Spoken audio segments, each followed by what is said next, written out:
la fête du livre du Var met cette année à l'honneur votre maman, Françoise Sagan. Mhm. Comment avez-vous reçu cet hommage?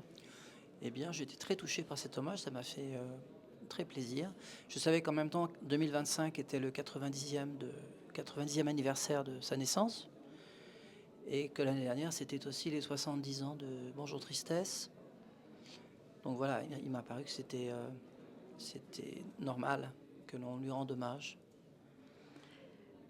Vous avez animé ce matin une rencontre avec les collégiens. Mhm. Euh, Comment cela se passe en fait?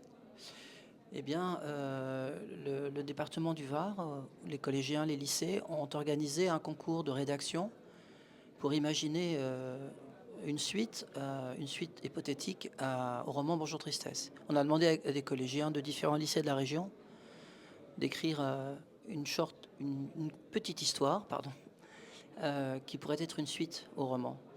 Et donc il y a eu un affrontement entre tous les différents lycées, différents élèves qui ont chacun écrit leur rédaction, à plusieurs mains bien sûr. Et ce matin, on a couronné le lauréat, le lycée plutôt, puisque c'est un travail commun, qui avait remporté la meilleure copie, qui avait fait la meilleure copie. Et c'est une belle suite?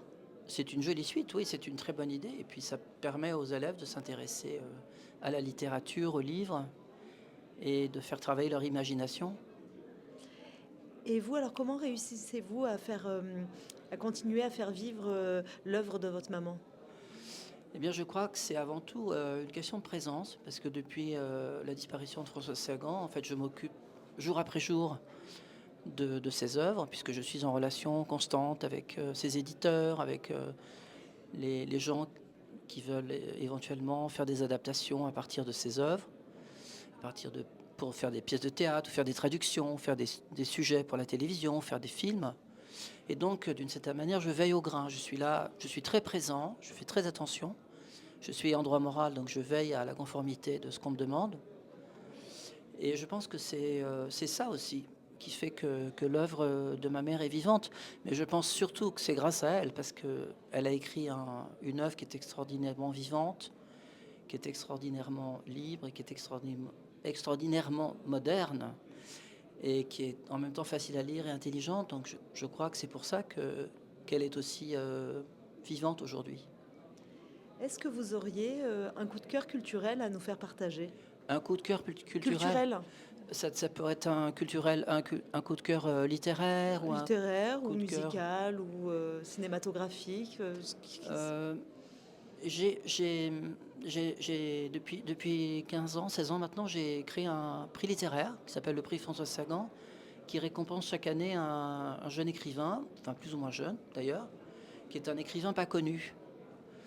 Et cette année, en 2025, nous avons récompensé un auteur qui s'appelle Célestin de Méus, qui a écrit un livre qui s'appelle Mythologie du 12, qui est un très très joli roman.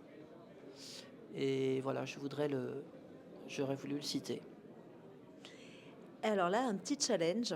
Hmm. Est-ce que vous arriveriez à nous qualifier la fête du livre du Var en un mot? En un mot, c'est difficile parce que je suis arrivé ici il y a 2 heures seulement. J'aurais été peut-être mieux placé demain pour vous le dire. Je dirais convivialité. Enfin, je dirais convivialité.